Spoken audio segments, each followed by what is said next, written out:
I'm Stephen John Drew from the official GonnaGeek.com show, a weekly geek news podcast that is a part of the Gonna Geek Network, just like the show you're checking out now.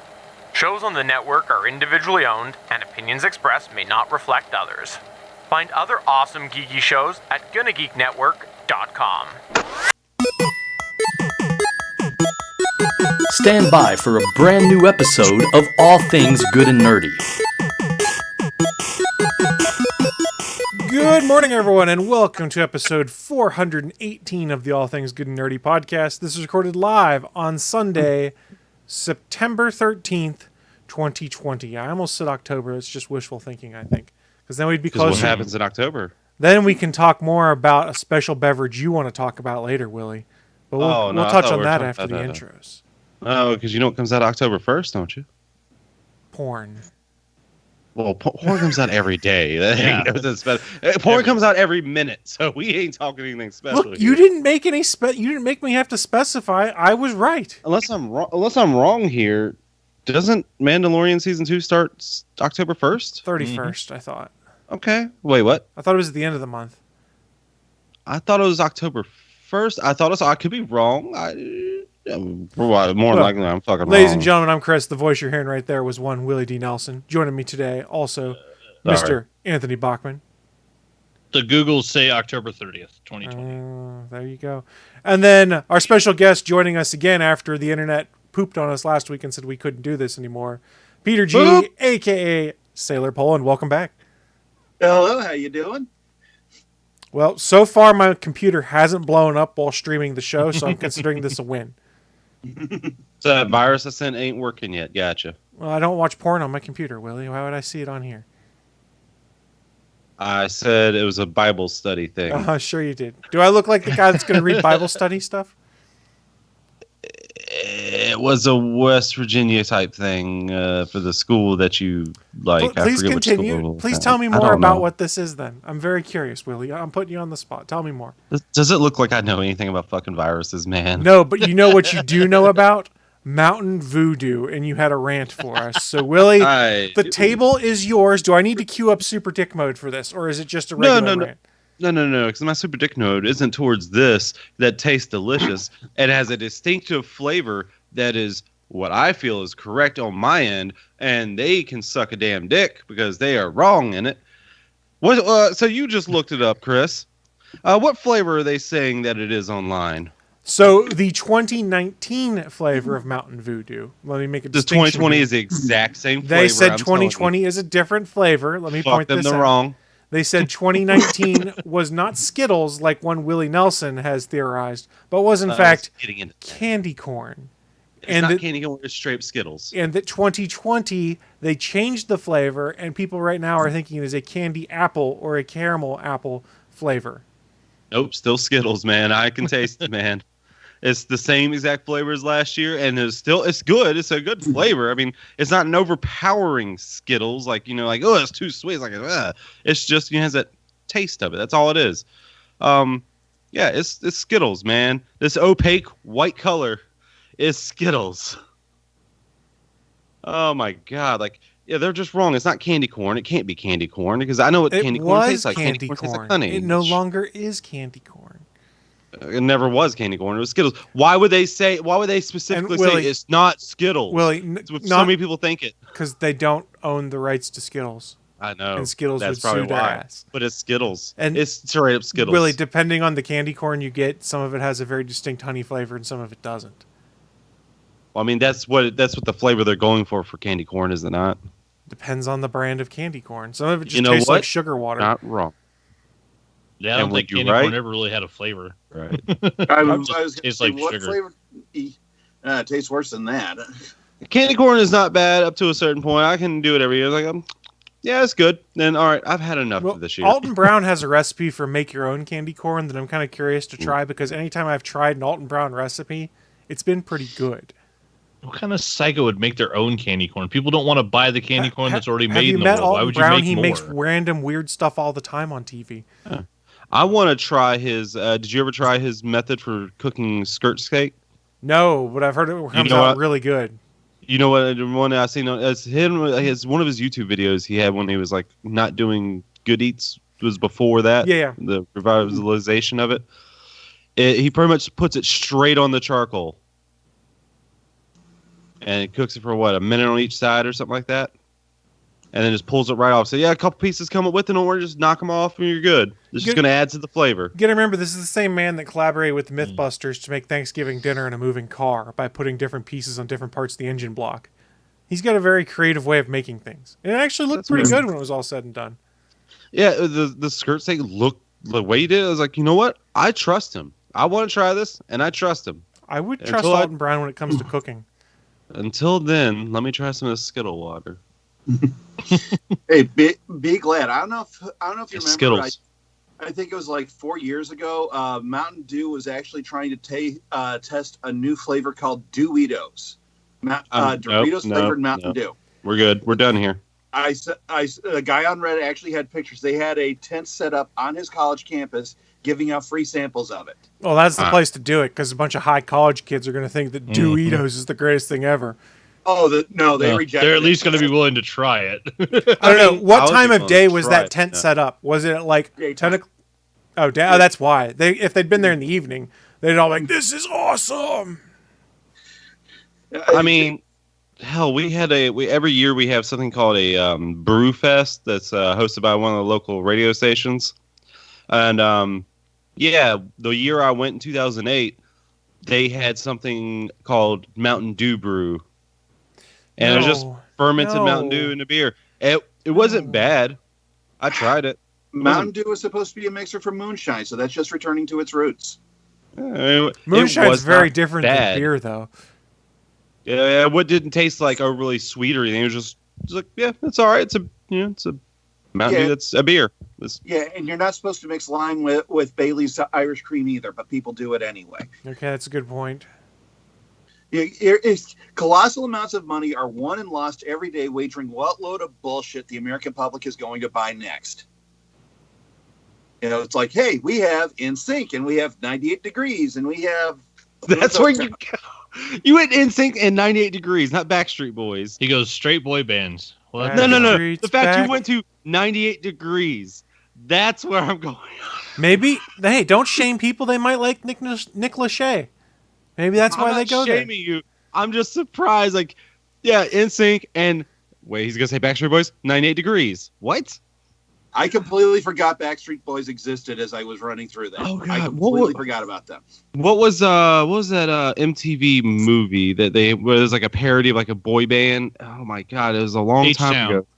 Nope. That was one of them. I think it was like Together with the number 2. I think that's what it was. Mm. And I remember H-Town. That was an MTV band. Well, I mean, this was like a made-for-MTV movie. It was a parody, so it was not an actual band at all. But there was one funny line that stuck in my head from that movie when they're trying to come up with the name for the band, and one of the dumb ones like, how about Matchbox 20? And so there's already a band with that name. This is Matchbox 21. That's got me good.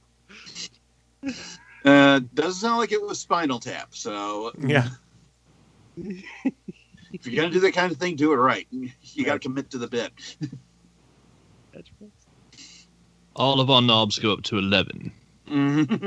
I think Willie's drank too much Skittle Water this morning. He's a little punchy. I think Willie's full of Skittle Water. That's his name, Skittle Water.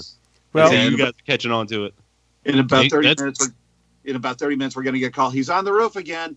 Hey, Willie, that's your name from now on. You're Skittle Water. You think my knees are good enough to get to the roof? That's your so mistake. He's Willie Skittle Water Nelson. Is that what we're going to call him? Willie Skittle Water Nelson. I like it. Are you saying because I taste like Skittle Water, baby? That is not what we're saying. Gross. You didn't just walk into that one. You ran into it. Oh, here, let's go on a tangent because I see the look in Bachman's face. Oh, no. Oh, God. No, it's a good tangent. We're going to put him on screen solo for this. All right, yeah, go for it. So yesterday I came home, pulled out all my money in my pocket, from where I got change from the day. Not change, because, there's a shortage or whatever the fuck ever. And then I noticed something in my bills. I was like, you got to be kidding me. I don't know if someone gave this to me thinking it was a $1 bill, but I got a $2 bill in my pocket randomly. Nice. Nice. Yeah. Congratulations.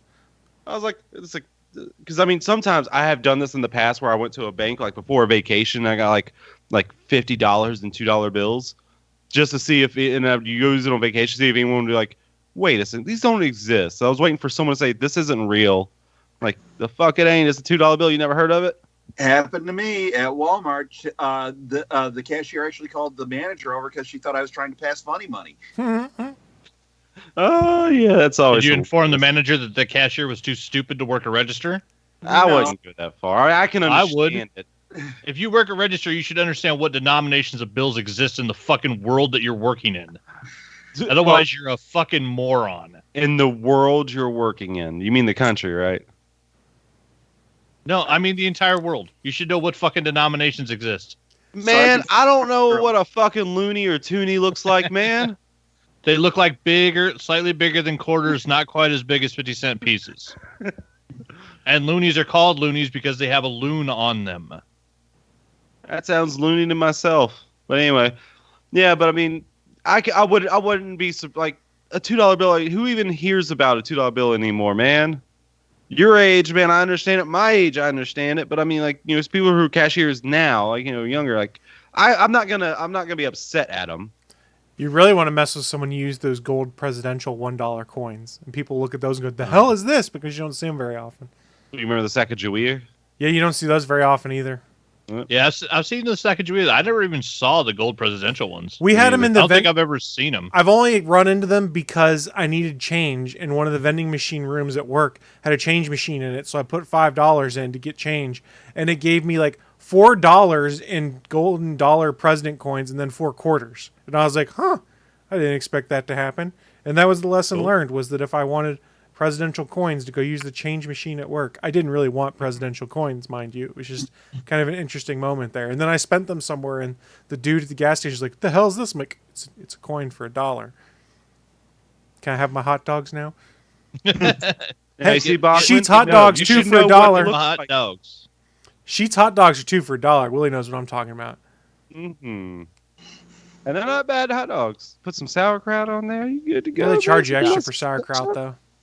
I know, but hell, it's worth it. It's only a Hell, $2 for $1 it hot costs dog. extra for bacon to add to it, which seems a little bit. Put bacon on your hot dog? hot. Yeah, you can add to it at Sheets, man. Why would you? I mean, you can put bacon on anything, I guess. Never mind. I tried it once. Wasn't really much of a difference, so I didn't do it again. But I mean, that's personally. It's also because I don't think Sheets has the best bacon, though, either. I give you that. But you know what is delicious at Sheets? Those chicken little slider sandwiches. I get the crispy chicken ones. Add some Kobe Jack. Add Please some note cheddar. that the All Things Good and Nerdy podcast is not sponsored or endorsed by either Skittle Water or Sheets. But we're not opposed to it if you guys We want should to. be at this point. Well, I mean, there is a Sheets that's less than 5-minute drive from my house. So, I mean, I could be there and go on remote from Sheets for this show. I'm willing to make that sacrifice. You're willing to? No.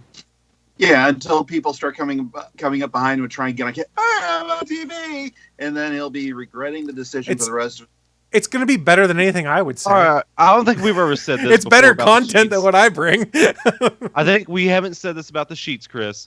But the reason why their food is actually really good, and it's a gas station, we'll give you that. Like, I know that's weird to hear, but they make everything fresh, from when you order it. They don't make it till then.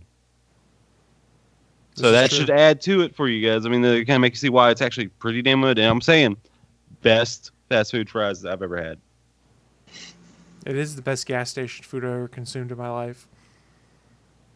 That's a low bar, sir. I mean, That's a Sheets low is bar. definitely better than Burger King. Sheets is better than McDonald's, I think. There you go. Ooh, that's. I think that rivals that gets close to blasphemy. No, Better McDonald's is fries, trash. McDonald's. That made me stutter. Jesus. Better. I mean, I don't eat at McDonald's anymore, but I eat at Sheets. That should tell you something. That's because McDonald's is trash, Willie. Come get Exactly. me. Come get me, Ronald McDonald. I'm right here. McDonald's burgers. I'll punch a goddamn clown in his goddamn nose. If you look real hard, you might even find the meat. I was even the better clown as Captain Spaulding. The fuck are you looking at, Ronald McFuckface? That sounds like something he'd say, right? Jesus. Does that not sound like something Captain Spaulding would say? I think we're thinking of different Captain Spauldings here. What other Captain Spaulding are you thinking of? Groucho, dude. Oh, yeah, they did name him after that.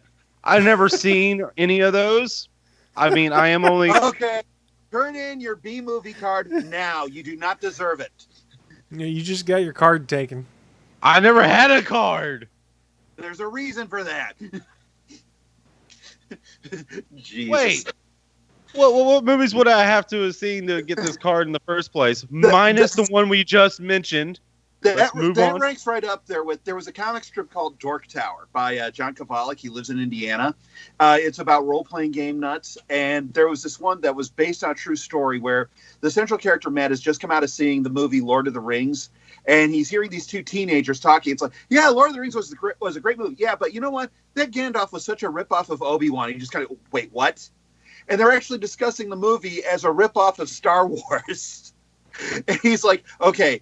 Either they are really clueless or they're putting me on. It's one of those I like two. this. I like this. Yeah, Gandalf's a... Yeah.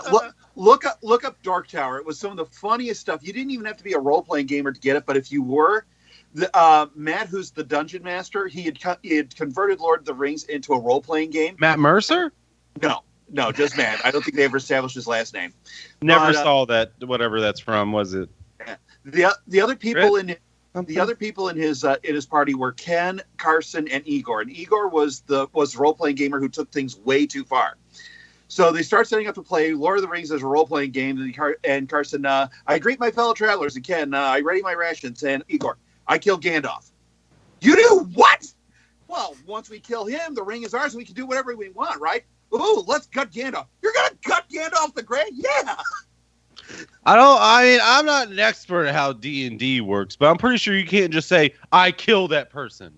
Oh, you'd be surprised what you could get away with D&D.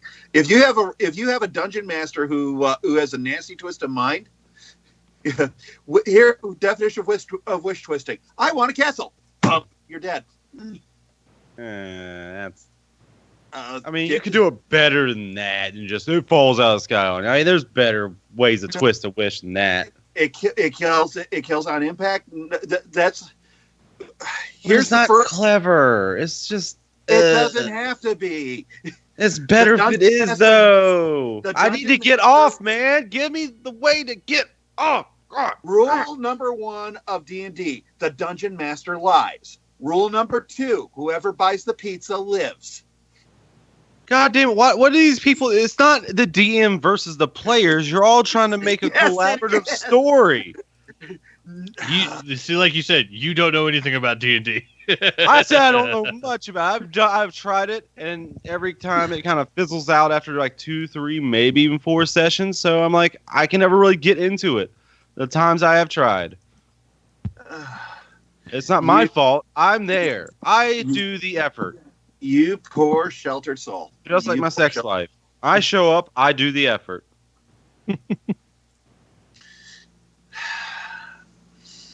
That's half the hassle, right? Starting to see why he's still single. That's just because that's my choice. That's my choice, thank you very much. I mean, I help that cause with how I act, but it's my choice. I'm sure this show's not helping you any on that front either. Yeah, having the 2 My Buddy dolls on his couch doesn't help either. So I thought there was only one. I thought he said there were 2. My buddy. Does it have batteries? My buddy. I'm Chucky. Want to play? Well, them right here. Oh God, I'm mostly terrified now. Oh, do you remember? I showed you that picture where I face swapped with one of them. The little face swap of Rooney. Yeah, it was fucking creepy. It was way too creepy. It was excellent. It was great. And I can't find the fucking face swap thing on what's that app called? Face swap? No, it's the app. It's Snapchat, right? Is that right? Snapchat self-destructs, doesn't it? What do you mean? Things don't last permanently on Snapchat. I screenshot my own damn picture to save it. Okay. I was just going to say. It's my own picture. Why would I not? Willie, it's okay. I don't understand how Snapchat works, so you're gonna have to guide me down this path right me now. either, man. I don't fucking get it. Why do people want it and it goes away after 24 hours? So they can send even dick chats. pics. So there's no paper trail. So you don't have people. They can still screenshot it. You get a notification, but they already got the But then, screenshot. but It's then done. we know who's got Yeah. the dick pic. Then Yeah, and what are you gonna do about it? You cry. don't want to be like, Rian Johnson, where hey, he just deleted 5 years worth of tweets. I wonder what he's hiding. Wait, who? Well, Snapchat, that's not an issue because it's gone anyway. Wait, who? Ryan Johnson. Ryan, I thought it was Rian. Isn't that the dude who directed one of the Star Wars recently? And Yeah. Knives Out. Oh, Yeah. Knives Out. Oh no, what? Are you saying something bad? I don't know. The whole thing about bashing Ryan Johnson has just gotten so ridiculous. I tune it out. It's like, hey, did Yeah, you that's when you fair. did it? I don't fucking care. Yeah. Okay, fair enough. Multiple people online just have companies that go and delete thousands of their tweets just because there's no reason to have tweets on your account from 30 years ago. No. Some people have things to hide. Twitter I- from 30 years also- ago. We all say stupid stuff when we're younger. We've all done it. So the only difference is that nowadays you have electronic media making it permanent instead of being something you could just kind of, no, that wasn't me. I mean, who likes permanence anymore? Why do you think I'm single? Bringing it back. Not taking that bait. Not taking that bait. I refuse to take that bait Dangling today. my bait at you? I didn't hit the right button. Damn it! I had a nice segue to get out of it, and I hit the wrong button. I even muted myself once I saw that Wah, afterward. wah, The hell I'm still not taking I the see bait, that. though. Taking that bait. Live from the ATGN studios on the internet. It's the news of the week.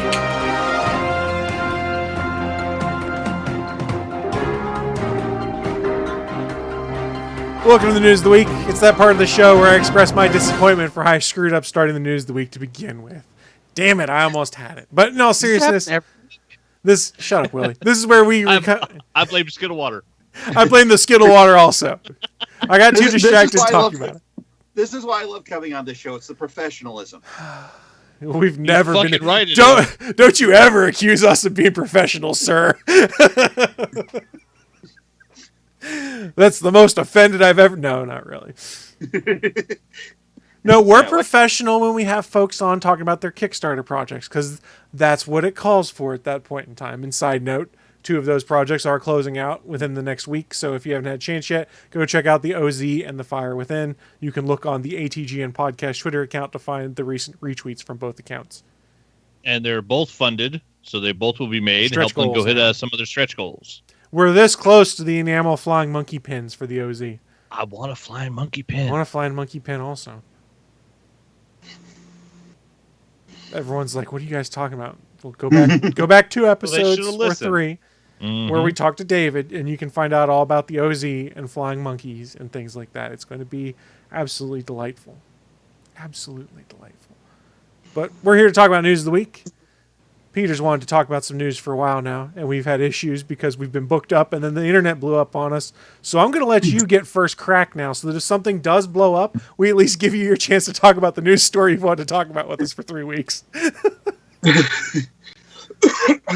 Well, what was originally going to be a discussion of 2 movie trailers has become 3.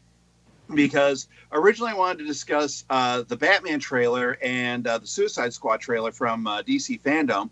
But in the meantime, we've also had the trailer for Dune drop. And so it's like, well, let's combine them all into one. The Dune trailer is really interesting.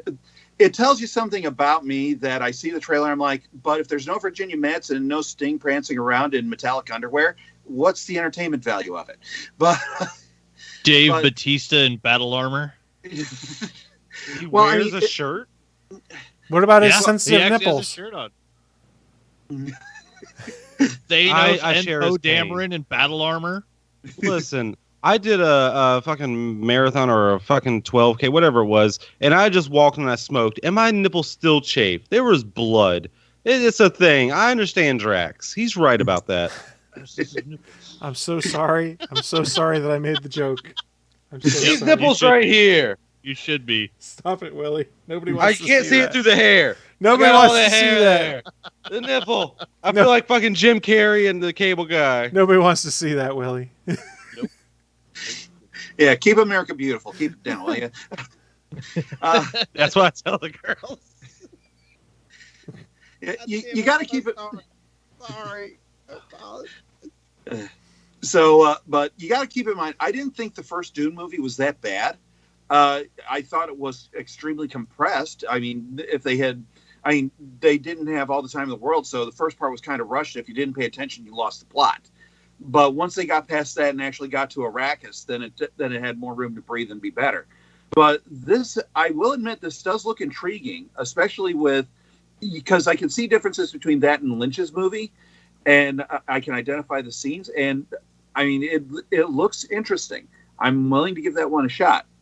But the more interesting one was, and I don't mean interesting in a good way, was the Batman trailer. Now, keep in mind, it was kind of tough to watch the trailer the first time because partway through, Behind Blue Eyes started playing in my head and I couldn't hear the dialogue anymore. And It was the Limp Bizkit version. I don't remember. it was the original. It was the good one. Actually, you know what? I don't mind the Limp Bizkit one. I'm not gonna say it's better. Definitely not better. It does. It's different enough. How much is Fred Durst paying you? I wish He's paid him in a hot dog flavored water. Who do you think gave me that $2 bill? Willie Nelson, shit bands for life. Yeah. No, I'm being dead serious. I don't mind. I'm not going out and looking up for it, but if it shows up on my Discover Weekly, I'll listen to it. Yeah. Hey, I'm sorry I have an opinion. Yeah, you have You bad should taste. be sorry. Yeah. But so the Batman trailer, I don't get what they're trying to do. Now, keep in mind that You don't? It's Batman Year 2. That's literally what it is. I don't think so. It looks more like they're trying to combine Batman Year 1 with the Frank Miller Batman. And keep in mind, I hate the Frank Miller Batman. I hate the Bat God. I didn't like The Dark Knight when I first read it. I'm sorry. I have seen the deconstruction of the superhero before, and I'd seen it done better at that point. I read Rick Veitch's Brat Pack. That was fantastic. Watchmen just felt warmed over compared to that. Did you say Bat God or Bat Guy? Bat God.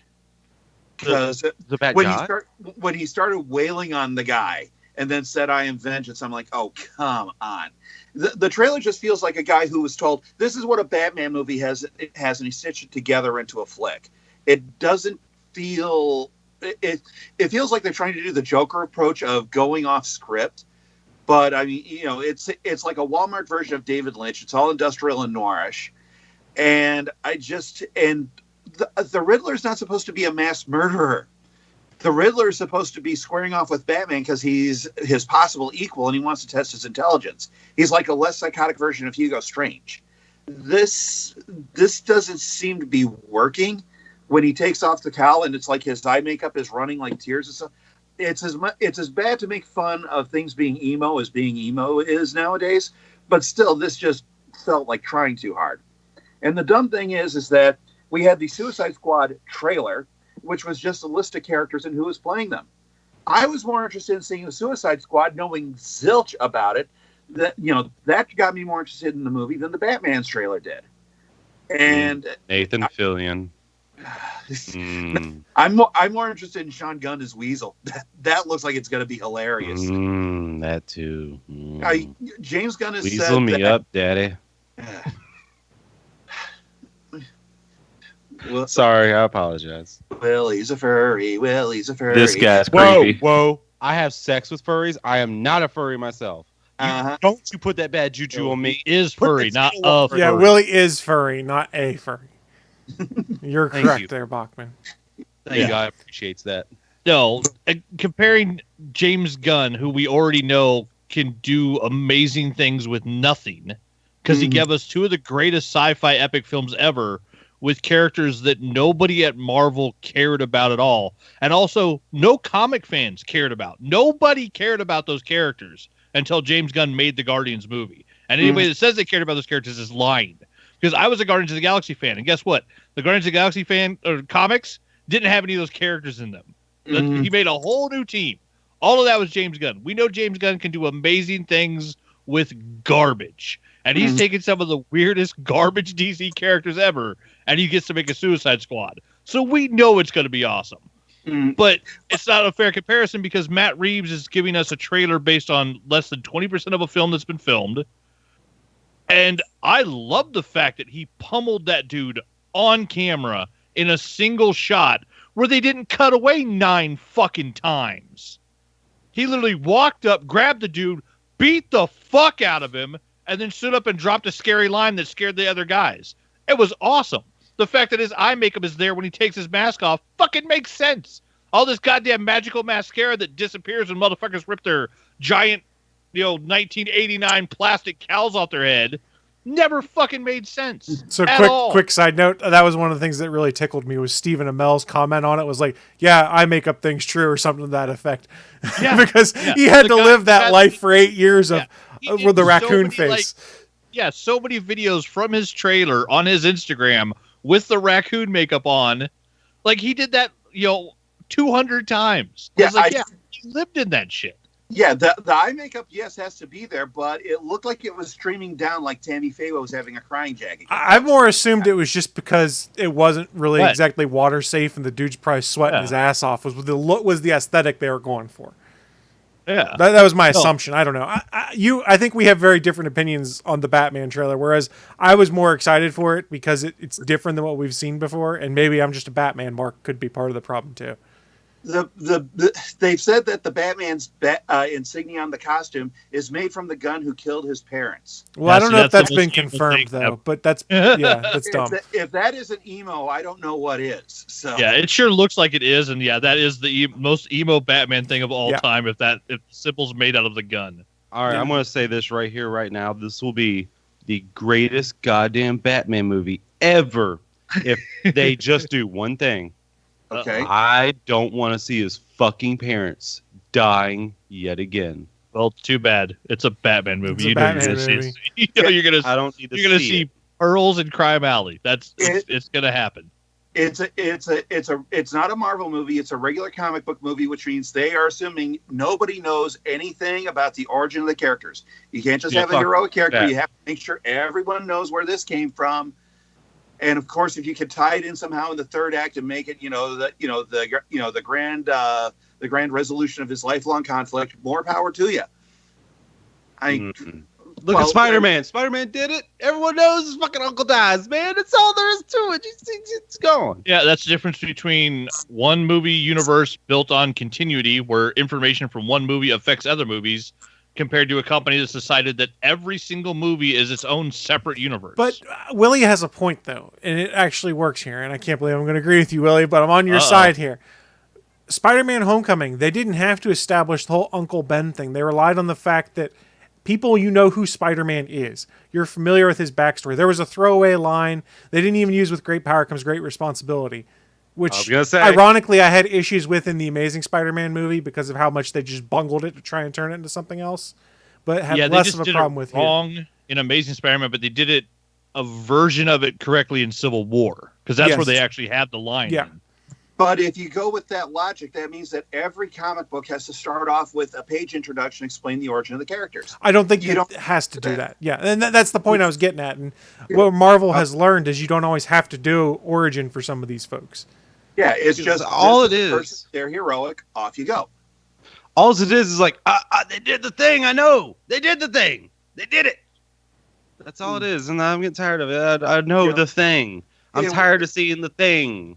It worked in Raimi's first Spider-Man movie because Raimi had gotten you so wrapped up in the character of Peter Parker that if you knew what was coming, it only added to the dread of the scene because you knew what he would find when he finally cornered the criminal.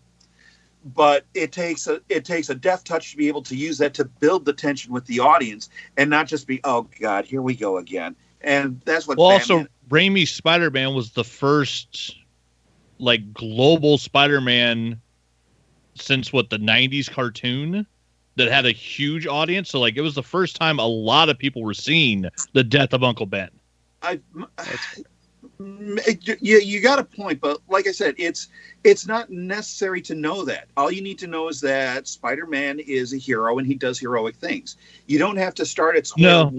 that's not true. With Spider-Man, you do need to know it because his entire superhero story is based on guilt. Batman's isn't based on guilt. Batman is angry about his dead parents. He's the best Catholic hero ever. Superman wants to be hopeful because of his dead parents. None of those do you need. But Spider-Man is guilt. Because he didn't do what he could have, he lost his uncle. You need that in the storytelling. I'm sorry, Daredevil. You're not the best Catholic hero.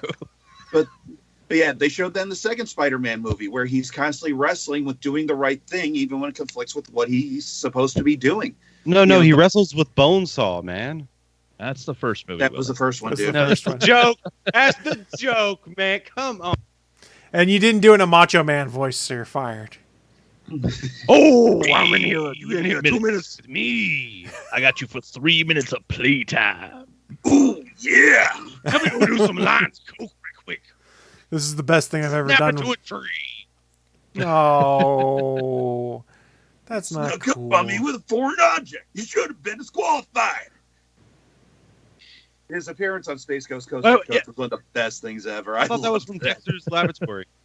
No, he played Space Ghost. He played Space Ghost Grandpa on the one episode. Nice. Yeah, but he was supposed to be Space Ghost Grandpa, but you could tell from how Moltar was teasing him that it was Randy Savage. Yeah, well, he beat up pretty good on you in the Texas Death Match. But am I remembering that correctly? There was that Dial M for Monkey, that little side thing on Dex Laboratory. What they went like some kind of space wrestling thing, and was a Macho Man in there? Yeah, it was a galactic wrestling to Yes. Fucking memory. I fucking hate you because you remember dumb shit like that, but you can't remember someone's name. Fuck you. Damn. But anyway, so I mean, this looks like it's just going to be an alternate take on Batman. So I'm probably going to wind up making fun of it. That's by fair. the way, I want to say something because I know I take a lot of cheap shots at Pattinson because I don't think much of him. I do not wish the COVID thing on him. I know that he's sick with it. I am not. It's not like I'm laughing at him or anything like that. Get better. I want you to have a chance to prove me wrong about the Batman. So get better and please take care of yourself. But it's just seeing the trailer didn't sell me on it. It looked like something that was trying way too hard by somebody who really didn't know Batman that well. So I'm not entirely convinced. Okay, did you watch just the trailer, or did you watch the Matt Reeves DC Fandom interview and then the trailer? Just the trailer. Watch the Matt Reeves interview. That dude is so goddamn excited to be working on a Batman property. It's insane. I guarantee you that even if you don't think this is the best Batman movie, I bet it will be enjoyable because I haven't seen a director this happy to be working on something since James Gunn started talking about the first Guardians movie. How much studio interference does he have to deal with? That's going to be a huge problem because it's Warner Brothers, but it's also Batman. So it's a lot. We know it's the one property they want to get out there. It's the one property they always bank on.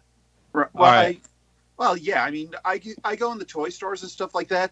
I see shelves full of Marvel different heroes. I see Thor. I see Cap. And the only one that I consistently see for DC is Batman.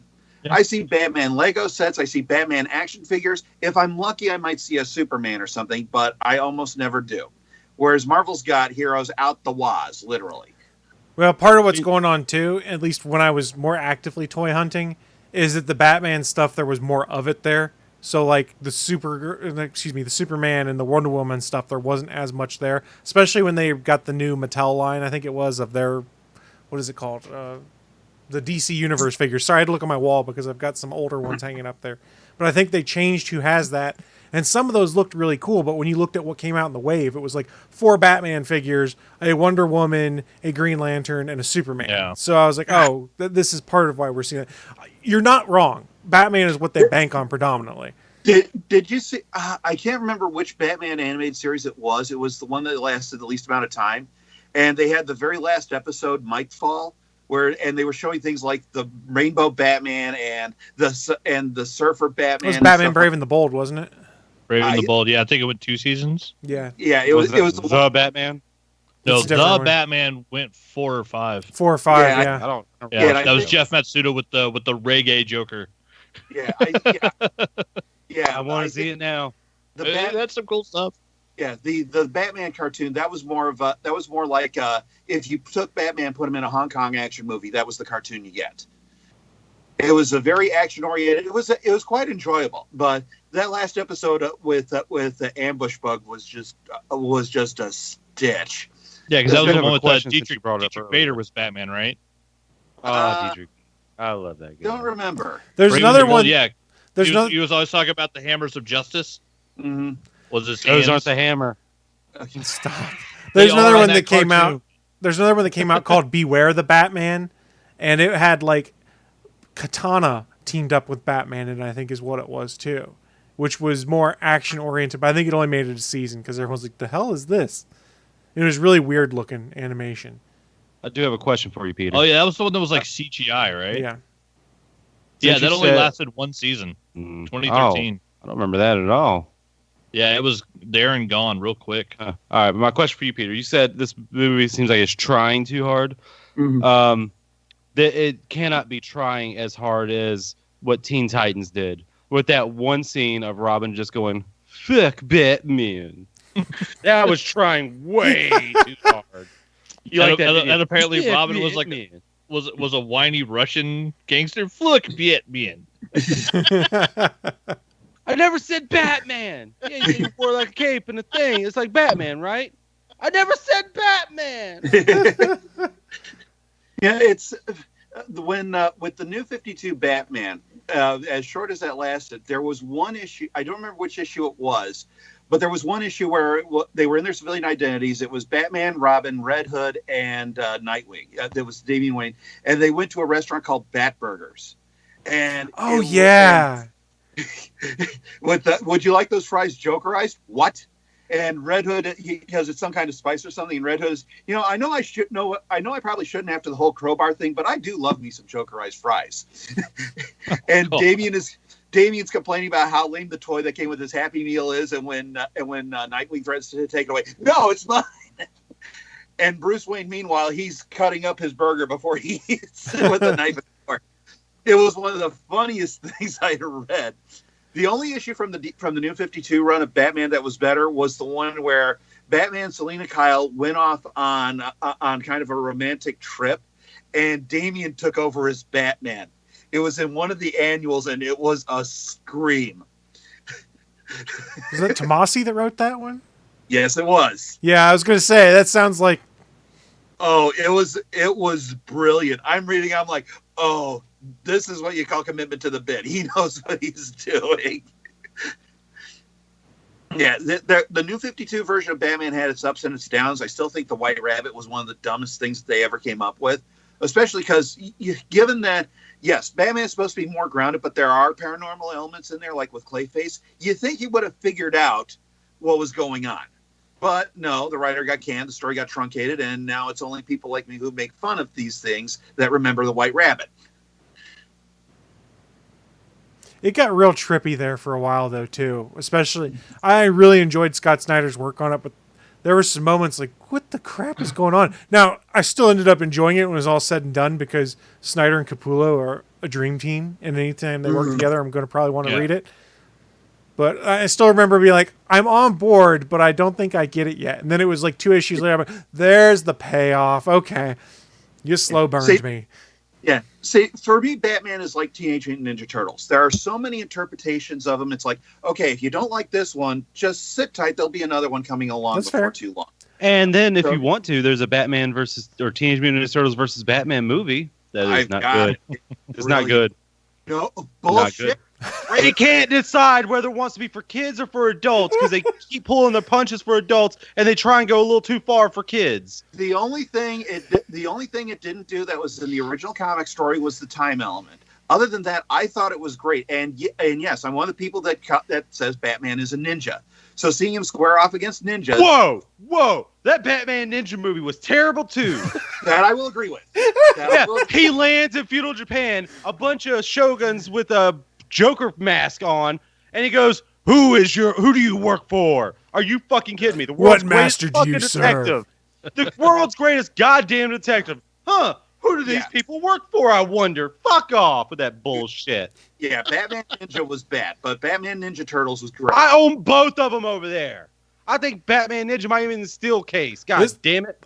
This is what gets Willie so animated is Batman Ninja. Yep. Wow. God damn it. I think we found what for Willie is like me with Dark Knight Returns. Was it the Nazi nipples? No, I'm talking the Frank Miller stuff. Nazi nipples? Back when he started losing his mind, yeah. Batman fought Nazi nipples. Yeah. I mean, I had my problems with Dark Knight Rises, but they weren't as bad as Dark Knight Returns. So. I mean, I did enjoy it. I'm not gonna lie. I didn't look at it like this is supposed to be like something great or anything like that. I was like, this is weird, and I like weird. That's how I saw it. Boy, and took and it. then That's it got fair, right? and then it got super trippy when you had Dark Knight Strikes Again, which was the sequel to the Dark Knight Returns, and I was like, yeah, I'm not even. What the hell am I reading here? I'm good on that. It's weird. It's weird that I look at Frank Miller and I'm like, yuck, and I look at Keith Giffen's work on Trencher. I'm like, I understand this. I'm enjoying this. So you got Nazi nipples. You got Joker just snapping his own neck to kill himself. Like what? Frank Miller, can you please explain the difference between stylized art and drawing like shit? Because I'm kind of curious about that. Oh, we're talking about Dark Knight Strikes Again now. And Holy Terror. Holy fuck, that was bad art. I'm not a terrible artist. It's just my artistic style. No, he's also like 90 now at this point. He lost his mind 9/11. It's not me. It's not that I don't know how to type in English. It's just my poetic license. It's not bad grammar. It's poetic license. There it is. Tumblr's over that way, buddy. Get going. I'm never gonna touch Tumblr. I never have, never will. All right. Furries live there. Furries live everywhere, Willie. Yeah. You can talk. I know. You got like 5 socks there. I know it. Hey, I'm a furry's wet dream. Yeah. Are you gonna cut that line? No. Is that what you're gonna do? You're gonna save it for a button? You're not gonna save it for a button? No. I don't ever want to have to hear that line Hard again. no. Hard no. So, but anyway, so like I said, it's the Batman trailer is out. I'm gonna see it because I'm a Batman fan, but I have very low expectations for this thing. It's clearly being made with a certain mentality in mind. You know, Bachman seems to be grooving to it, but to me, I had no interest in it whatsoever. Other than I've seen Pattinson do good work as an actor. I wanted to see what he could do as Bruce Wayne. I was interested in that. I wasn't interested in the movie at all until I watched the DC fandom thing with Matt Reeves talking about it before they showed the trailer. That got me more interested than the trailer itself. Well, enthusiasm doesn't necessarily translate to a good movie. Remember, the Wachowskis loved Speed Racer, and look at what a dog turd that movie turned out to be. Fair point. Yeah, that movie was awful. What else has Matt Reeves done? Planet of the Apes movies.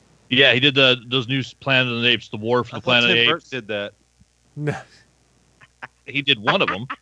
That was in the 90s. He did all the trilogy that came out. He's done all. He's done all badass Planet of the Apes ones. Oh, yeah. The Franco-verse. Yeah. Or at least he started it out. Whatever. The Woody Harrelson verse. The Woody-verse. So yeah, it's my favorite Batman stories are the ones where he truly is the world's greatest detective. You know, like a hard-boiled detective story ramped up. This doesn't quite look like that. So, I mean, I'm gonna try it, but I'm just not sold on this thing, not yet. So, but I'm willing to try. And like I said, I don't wish ill on Pat. I'm not like these people who screamed about Batfleck. You know, it's like. Give them a chance. And once again, if you don't like it, there'll be another version of Batman coming along before too long. Just sit tight. In the Flash movie. All right. Affleck was not what was bad about that Batman. Affleck was the bomb in Phantoms, yo. It's never existed. It's never going to exist. There's never going to be a Flash movie. Quit lying to me. Yeah. I loved Affleck's performance. I didn't like his Batman. That's fair. Affleck's Batman is kind of in this weird no man's land because it's like, for the most part, Batman shouldn't murder, but here, he was just straight up killing people. No, I figured out that there's a very easy way to distinguish it. Batman has a no-kill rule unless he's in a car. Yeah, Batman fucking kills people Yeah. in Batman v As soon as he's driving Even a in vehicle, the fight scene, he kills people. he can shoot a grappling hook into one car that's got 4 guys in it, spin around a corner, flip that car over, and slam it into another car that's got 4 guys in it, and then the cars both explode.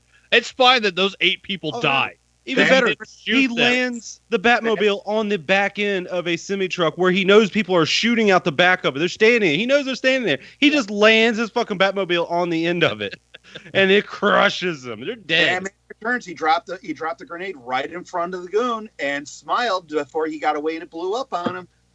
That wasn't this in a stupid car. rule of not killing people, get out of here. I don't like it. Let them kill people. You don't want him to kill people for the most part. Once in a while, I mean, there's times where, I mean, like with the Joker, you'd think sooner or later he'd realize that this trying to redeem him isn't working. But for the most part, you do want him to embody the whole, no, I'm not as bad as them thing. You know, No, I don't. I want him dead. Okay, yeah. There's a series called The Punisher you might want to look into.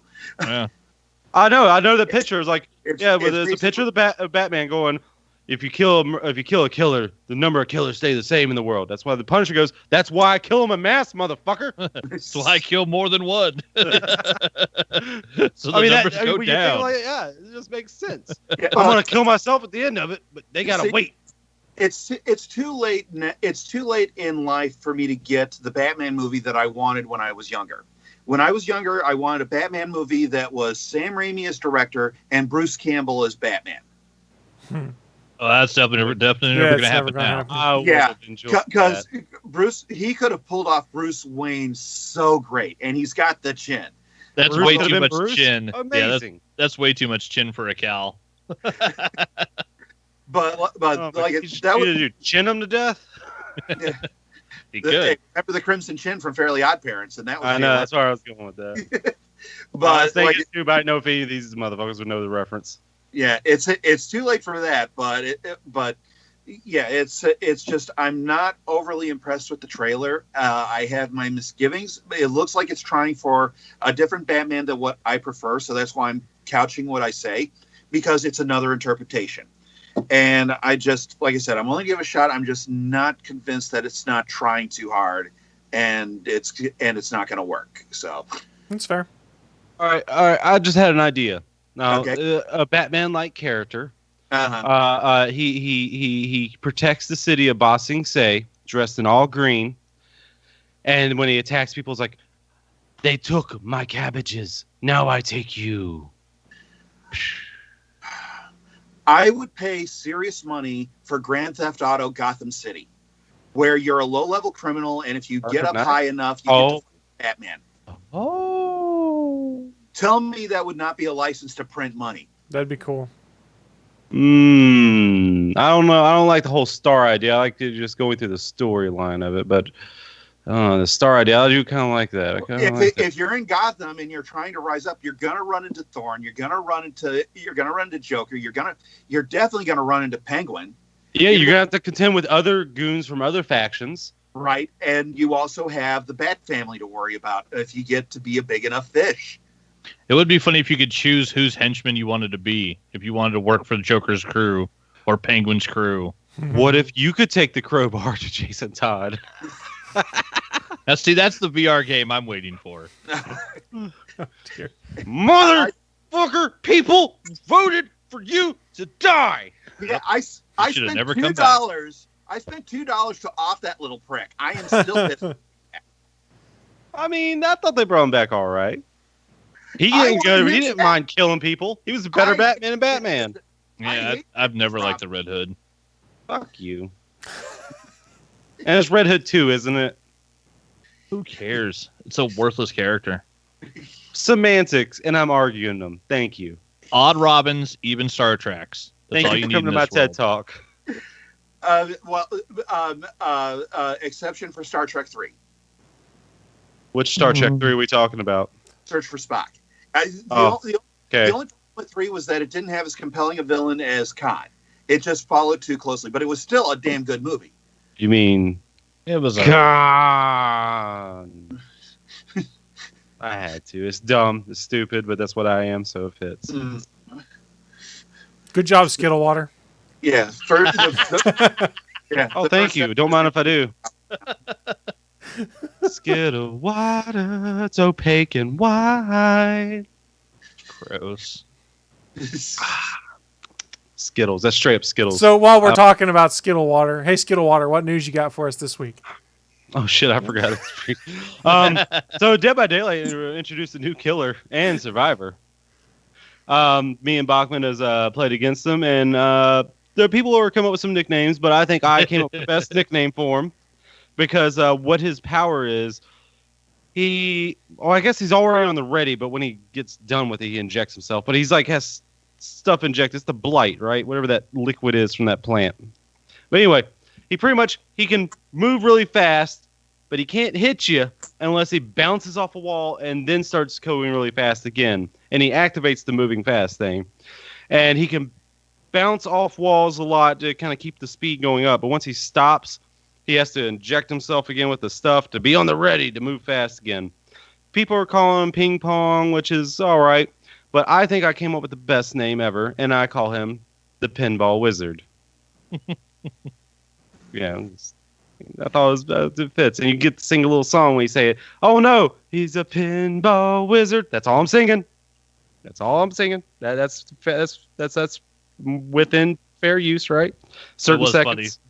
Singing Pinball Wizard while we're being chased by an idiot. Yeah, because the thing is, he's still new, so people don't really understand fully how to use him. Although that one guy, he was pretty damn good. We went up against. Yeah, there was one. Yeah, that had it down pretty well because it is a very distinct timing issue to play with that killer. And since you guys don't really play it, I'm not going to get into it. But the killer's perks are all pretty damn good. All these new killer perks they've introduced with him are really good. The survivor Dragon's perks? Grasp. Dragon's Grasp is a bitch. That's the one where you scream when you touch the generator.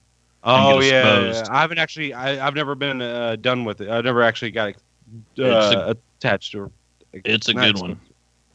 Never had to. I know you said you did a couple times, but I never had that. Twice in that one match. Yeah, but and then this hex one where pretty much anytime you break a hex, it just moves to another totem that's dull. I know you guys don't understand it, but people who play Dead by Daylight would understand. And the Survivor's perks, they're not bad, but they're not as good. They're not on the same level as the Killer's perks for killers. But there's some of them in there. I've seen some interesting builds you could probably use with it, and I'll probably be messing around with it. I'm still working on getting my Dwight to have all three of those perks, because I haven't really been playing much anything this week. I haven't really got to play much of the Avengers game. I did beat it Monday, which is funny, Chris, because if you remember, you were saying it's only supposed to be 10 hours long, and then as soon as you said that, I was like, oh, I just finished it. How long did it take you then? Was it about 10 hours? I don't know. I don't have a stopwatch for when I was starting to play. Yeah, but you can look at your time played or whatever in your profile. No, you can't. PS4 doesn't have that. Oh. And I don't really care either way. I had my fun. It did seem a little on the short side. And but I mean the campaign itself, like the storyline, but of course there's the whole multiplayer purpose of it too. Which I mean, I wish they would have just kind of got rid of that, this live game stuff, and just made a longer campaign. Yeah, but that's how they make the money with the multiplayer. Yeah, I know, but I mean, what they did was good. The campaign was good. Here's modern gaming in a nutshell for you. This is a stick-up. Yeah, you're not wrong. Yeah, they're re-releasing Grand Theft Auto 5 for the third generation in a row. Fucking make a new one. And I still haven't bought one of those games. Fuck Grand Theft Auto. I can't wait to start making cosplays of the Verizon uniforms from Marvel Alliance. That's going to be great. Yeah. Actually, they don't look that bad. I'm not going to lie. Oh, fuck you. I'm not saying I'm going to try to get them. I'm just saying, hey, that looks pretty cool. That's all I'm saying. It's not like they have Verizon written over the fucking chest of them or anything. They're just the color scheme. Jesus Christ. Don't you sit over there judging me on your fucking ivory tower. I think you're too good for that. Willie, I think you're just stupid. Fuck you. Naki, you're all right. I'm talking about Chris, the button pusher. This is the internet. Smugly judging other people is what this entire platform is based on. He's not wrong. I just think the costumes look good because it's not like they're sponsored like Verizon on the costume themselves. It's not like they're coming out like a NASCAR driver, fucking filled up to it. It just looks cool. It's a cool color change. That's all it is. That's all I'm saying. Jesus. I'll go back to watching Batman Ninja. You know what? Fuck you. Fuck you for that bullshit. Who is your master? Fuck off with that bullshit. World's greatest goddamn detective can suck a fucking Japanese ninja dick. Ah! You okay there, Willie? See, Chris, you're not the only one pushing buttons up here. Your button pushing's funnier too. I mean, do you remember when DC animated movies were actually good? About 5 years ago. Remembers. Mm-hmm. Mm-hmm. Yeah, what happened? What the fuck happened? I was even excited for I was like, I saw it in the store. TMNT versus Batman. Yes, this looks awesome. Oh, it doesn't know if it wants to be for adults or kids. It just fucking goes in between them and doesn't do either good. Willie, why don't you just start renting these things if you have concern over them instead of buying them? I did. I rented Superman Red Sun. It was all right. But you bought the Ninja Turtles and Batman one? I keep thinking I'm going to learn my lesson, and it never fucking happens. That's fair. But now, guess what? A bunch of them are on HBO Max. Pretty much all of them, I think. Not all of them, sadly. And your boys, the Doom Patrol, got renewed on HBO Max. I know. Side I note. told you that yesterday. I know. I'm just giving you an extra piece of news you could discuss. Yeah, Doom Patrol got pulled up for season 3, which I thought was already a guarantee, but okay. Because, I mean, they didn't even get to finish their last guaranteed. episode. They can't get all their the shows whole on one channel. pandemic. Nothing's guaranteed. Yeah, I can't even see Robin going, fuck Batman, because Teen Titans ain't on it for some fucking reason. Yet. One thing I can understand, because they're re-releasing on CW, I can understand the whole background thing with that. But Teen Titans, why? Or sorry, Titans. And for some reason, why is Beast Boy in the Doom Patrol? But when Doom Patrol starts after, because the year between, like, Titans came out and then Doom Patrol came out a year later, they don't Beast exist Boy in the same never universe, there. I don't think. Yeah, but it's the same actors and everything. Oh, I don't know. In Don't the ask me to Titans show. explain it. It was like, Because fuck what? Batman, that's why, Willie. But Doom Patrol is great. It's a great show. You deserve to watch it. I bought the Blu-ray of the first season before even watching it, and I'm happy with that purchase. Let me finish Lucifer first, then I'll pick up another show. I wasn't talking directly to you, Chris, but I'm happy you are, because it's weird and wild and crazy. It's like I would say it's as wild as this weird. I would say it's like James Gunn type of weird. That's fair. And it has Alan Tudyk in it too. Very nice. Well, Willie, thank you for your news. We appreciate it. I try.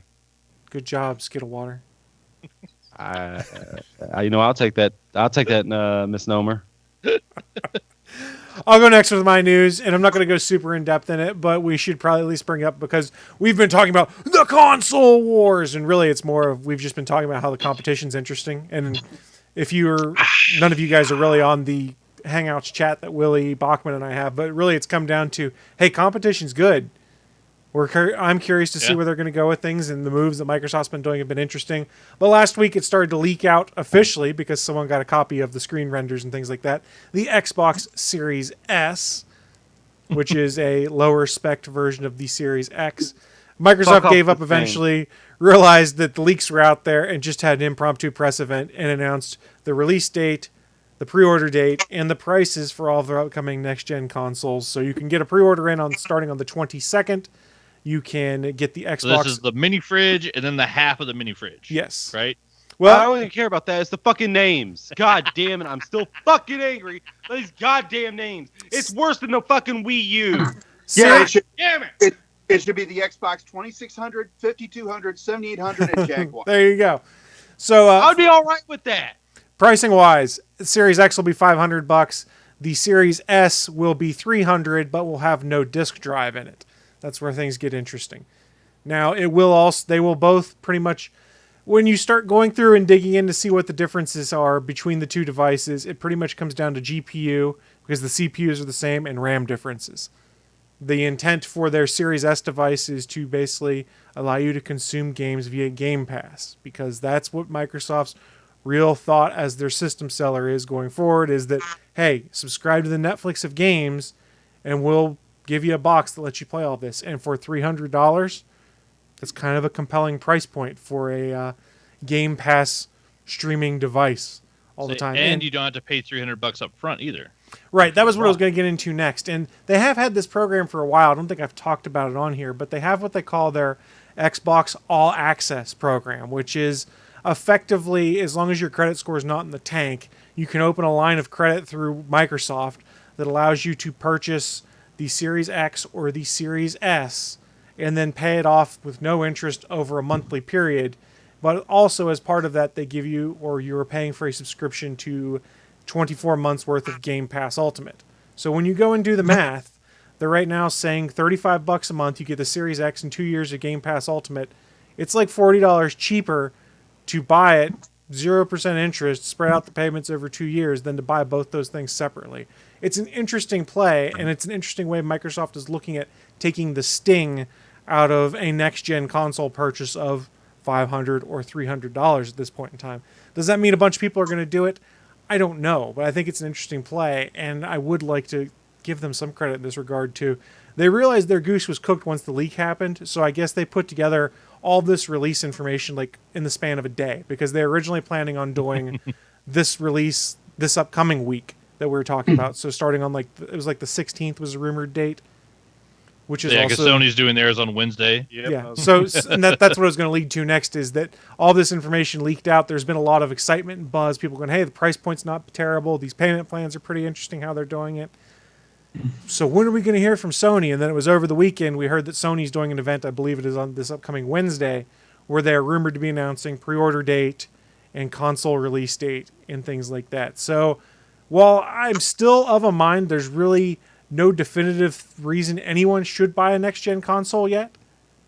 Because, yes, the Miles Morales Spider-Man piece looks interesting. You don't necessarily have to do that at this point in time. But the console, the wars are brewing, and I'm curious to see what the competition leads to, because... Is Sony still asking you to apply to pre-order a PS5? They did do something where you could apply to pre-order one because of the limited numbers. I assume that's not the only way to pre-order. I assume pre-orders will go live on third-party sites and things like that, but they have not yet announced the date that is going to happen. That's this upcoming Wednesday, where they're supposedly going to be announcing that. And if you believe what is leaked out, the Xbox comes out on, I think, what is it, November 10th, and it's supposedly like 2 weeks after that's supposed to be PS5. Is what the rumors are. I don't know what's actually going to happen in that regard, but I've just wanted to bring it up because it's newsworthy. It's interesting because Willie's very much definitively PlayStation guy. I'm more an Xbox guy, but I've enjoyed the conversation we've had because it's, hey, price point's interesting, subscription model's interesting. What's Sony going to do to put their own spin on things? Because this kind of competition's interesting to watch. I don't think it's gonna. I don't think 90% of gamers care. That monthly payment thing for the Series X and S is interesting.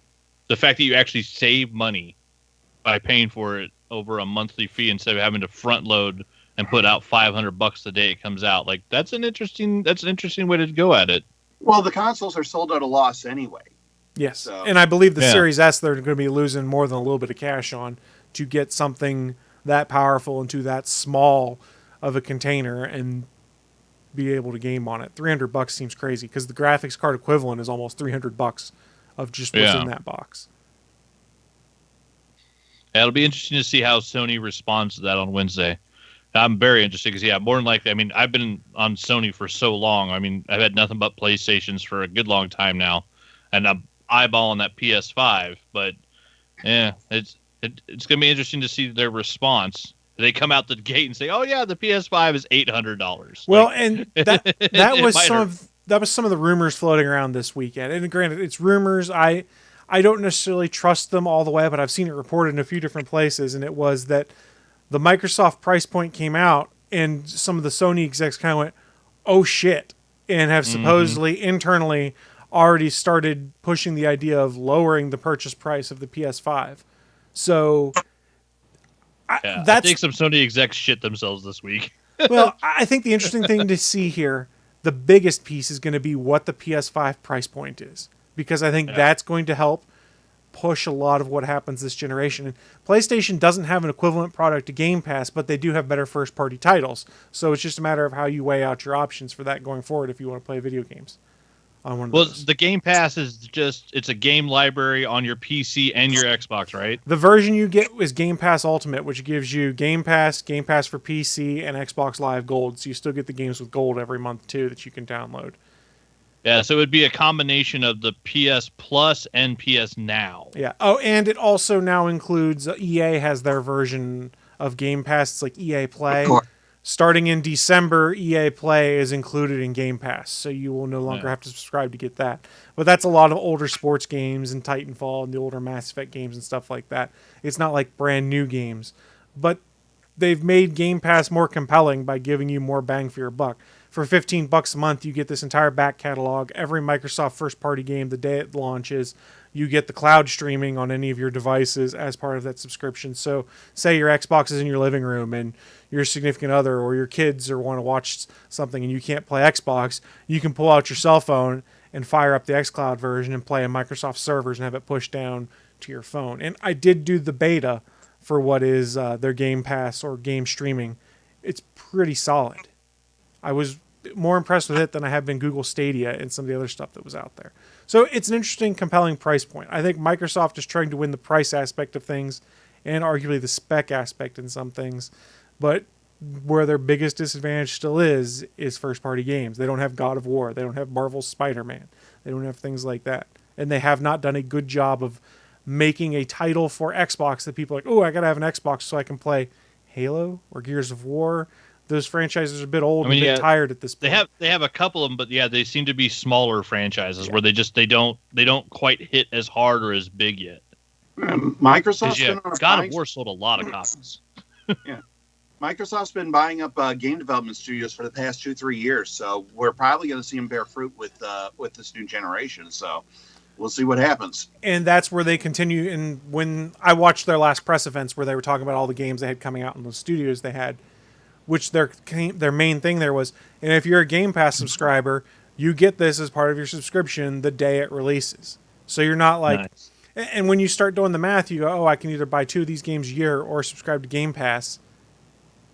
It's kind and have access to all of them. Yeah, you're kind of better off just getting Game Pass, and then you've got access to a back catalog of stuff, because when I reactivated my Game Pass, I'm like, I haven't played Halo 3 in ages. I don't know where my disc is. I started replaying Halo 3, or excuse me, Fable 3. Just because I was like, I haven't played this game in ages, and it was fun. Game Pass is a very cool product, and I want to see other companies do something similar. But I don't think that other companies are going to want to take the hit to do it, because I'm pretty sure that Microsoft has already acknowledged the fact that, yeah, we need to sell consoles as an entry to Game Pass, and that's where we're going to make our money over time. Yeah, Sony's got, because I still haven't bought the PS Now, which is their game library, because I'm still paying a monthly fee for PlayStation Plus, which is cool because I get my online gaming and I get 2, sometimes 3 free games a month, sometimes 4, and they've dropped a couple of good ones on there lately. They dropped PlayerUnknown Battleground and Street Fighter V were the free games this month. So those are fucking good games. And we're still playing Dead by Daylight. That was a free game on PlayStation Plus 3 years ago. And I'm still playing that. But it's just I don't want to pay an additional monthly fee to also pay for PlayStation Now to have the game, to have basically what would be like the Game Pass bundle. The Sony needs to get out their ass and make that one thing instead of multiple different charges. Well, to be fair, if you don't have Game Pass Ultimate, they are all separate charges. Ultimate is what bundles Gold with the PC version and the regular Game Pass. But it's a better price, unless there are still those times where you could find like a 12-month Xbox Live Gold card for like $30 basically, and that's a pretty good deal to submit, and that's what I always used to do. But now I'm doing like Game Pass Ultimate in like 3-month blocks, because I can find redemption codes for like $24 for 3 months of Game Pass Ultimate or something like that, which is pretty friggin' slick. And there's the rumor sadly right now on PlayStation, there's just not that option. There is no bundle yet. Right, and maybe that's part of what they're going to have coming with this next generation. Microsoft hasn't made their Game Pass aspersions or the Game Pass plans a secret. Once they announced it, which is probably 2 years ago at this point in time, they've just been doubling down on it. And you've got to assume that Nintendo and Sony and others have seen what they're doing. Yeah. It's just a matter of it wasn't selling a bunch of consoles. Is that going to be a differentiating factor in this generation of consoles? I don't know. I would like to think so because there's a value proposition there of saying, okay, I have a subscription fee that gives me all of your new games plus a huge back catalog. That's interesting. And that's what lends itself to that $300 Xbox. And I think you'll also start running into the fact that, there's a $300 Xbox and I want to play Xbox original games, but I'm getting a PS5. Well, I'll just wait a little while down the road. And if I want to play them, I'll buy the $300 Xbox. Yeah. I think that price point makes it so you'll see a lot more folks that might have both consoles. And if Microsoft can turn that into a Game Pass subscription, that makes them money. Yeah, having that much cheaper no disk drive version, I think is going to help them a lot for excess sales, especially for households that will end up having at least 2 consoles. It's not quite low enough yet, but I imagine we'll start to see sales where it could be a viable alternative to things like Apple TV or Nvidia Shield. Those are about $150 a pop, so they're half the cost of an Xbox Series S. But if you start looking at sales and say a year or so from now they put it on sale for $200, I would rather put an Xbox in my room to be a streaming box than I would say the Apple TV at that point in time, because it's going to have most of those apps because they publish them all for Xbox, and it's also going to play video games. And the way Microsoft implements all their save games and stuff, it's all of my games are backed up in the cloud automatically. So as soon as I log into that Xbox and start the game, it pulls my most recent file out of the cloud and loads that. So you don't even have to worry about syncing save games, which is something that I learned was a thing with PlayStation Plus or PlayStation Network subscription, is that I had to enable cloud backups and it goes away when my subscription runs out, which is mildly upsetting. But Nintendo does the same thing. Before anyone thinks I'm taking a shot at Sony, Nintendo does the exact same thing. Yeah, that's the other difference too. Yeah, the PlayStation Plus, if I stop paying for my PlayStation Plus, I lose access to all the games that I've downloaded that were free games on my PlayStation Plus subscription. So technically, if I let my PlayStation Plus lapse, I can't play Dead by Daylight, even though I've spent $60 on DLC for characters. Microsoft is the same way with Xbox, but as soon as you would return to your Xbox Gold subscription, those games that you'd bought before will come back. I don't know. Yeah, I don't know if Sony is the same way. If there's any interruption in service, it goes away, or if it's whenever you have the service, it's there. Yeah, as far as I know, as long as if you paid it for it again, you would regain access to the ones that were in your library, so, as long as you added them to your library during the time when they were free on PlayStation Plus. That's not terrible then. That's pretty much in line with what the other companies are, with what Microsoft and Sony are doing together. Nintendo's online model, who knows what the hell they're doing anymore. I can't figure it out. Not understanding online. That's what Nintendo's doing. Yeah. But honestly, I mean, I probably want to get a PS5 within the next year or so. But I mean, yeah, you catch an Xbox Series S with no drive for sale for $200 in 2 years, I might pick one of those up. Like, at that price point, like it's much more likely than me grabbing a $500 Series X. Like, I'm not buying that fucking thing. Mm-hmm. I don't really love the Microsoft game universe. I'm not huge into the Xbox games, but yeah, if I catch like the Series S on sale for maybe under $250, I might grab one. That's a good price point. That's not terrible. That was my thoughts on it. But that wraps up my rambling approach to Microsoft's stuff getting leaked. Them doing a good job of kind of getting ahead of the leak after it got out. Their social media team was kind of spot on that night when it started leaking, with putting memes up in response and then like 40 minutes later posting information. So like there was a news dump at like 2 a.m. Eastern. So like everyone that lives overseas like, oh man, this is actually a normal time of day for me when one of these announcements happens finally. And that poor social media guy sitting there at his computer at 3 a.m, motherfuckers, I gotta do this shit in the middle of the night. At this point in time, I assume most of these social media guys kind of have a plan for what's going to happen if this stuff leaks, because it's so commonplace anymore that they probably had, okay, here's our 10 things we have to do if this leaks out to get ahead of it so that we can release something soon. That's my assumption. I don't know enough. Any company that doesn't is behind the times. Yeah. That's my news, though. Bachman, what do you got for us? 2 little things. It was slightly mentioned last week, but yeah, I still wanted to make sure it was actually brought up as a news item. Doom Mutants did not do well in the theaters. Checking the box office mojo now after 2 weeks. It opened at 7 million on its first weekend. Domestically, it's now pulled down 13, and international 8.5. So after 2 full weeks of release in the pandemic COVID world, it's raked in a whopping $22 million. So yeah, should have put that shit out on VOD. And yeah, because of not wanting to go to the theater, not wanting to deal with public, I ended my movie streak of seeing every Marvel film on opening day, from Blade to Spider-Man: Far From Home. So I went 56 movies in a row without missing one on opening day, and New Mutants killed that. And then after reading some of the articles about Josh Boone and how he whitewashed some of the characters, I'm also not even going to fucking pay for it on rental. Like, I'm not watching this movie till it hits Disney Plus. I'll watch it for free. I'm not paying money to see this movie. But yeah, it did not do good. There was a Forbes article last week about how it had fallen really low, and they were waiting for a Sunday numbers for Tenet to see how poorly it did. But then, of course, now Warner Brothers isn't releasing Tenet box office numbers. So the fact that they're holding the numbers back, I think, tells you all you need to know about how poorly that movie did worldwide, because Warner Brothers isn't telling anybody. And you don't hide information like that when it's good. And it's just fucking a fact. I mean, here's the thing they need to consider is that, yes, there was buzz on it because it's a Christopher Nolan movie, but there's not enough buzz that people are like, I'm going to risk dying by going to the movie theater to see this. Well, I'm out.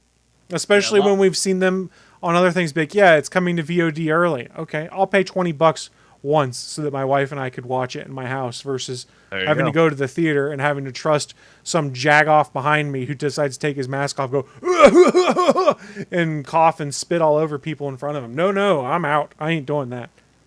Yeah. Did that happen to you? No, but in the state that I live in, there's a lot of people that are COVID truthers, for lack of a better term, who don't believe it and go out of their way to be assholes and cough around people and things like that. And I'm not putting myself in that position. You're legally allowed to punch them in the face, right? I wish. Well, I would arrest them for domestic terrorism. Yeah, so they cough on you purposely. Or biological warfare. Yeah, so's my fist. Let me put it this way. We've just now gotten to a state where I'm comfortable enough to be like, oh, I need something. And instead of waiting until the next grocery store trip, I'll go out and make a special trip to one of these smaller grocery stores in town that I know is less populated. Go in, grab the stuff, and leave. I am starting to come out of my cocoon a little bit. And I'm not coming out of that cocoon to go watch New Mutants or friggin' Tenet. I don't care enough.